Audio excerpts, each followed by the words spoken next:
tengeneza mambo ya nyumbani mwako, maana muda si mbali, hakika utakufa. Yaliyobomoka inuka na uyajenge. Neno la Bwana laja kwa Hezekia, naye kageuka kutafuta uso wa Bwana, kamwambia, kumbuka nilivyoenda na wewe.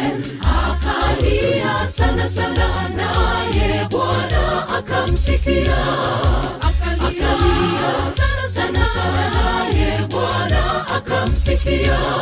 Haja zetu na zijulikane kwake, yeye ni muaminifu na wa haki. Moyo uliopondeka ndilo hitaji lake kwetu, zungumza naye tena kwa ujasiri. Uombe bila kuchoka.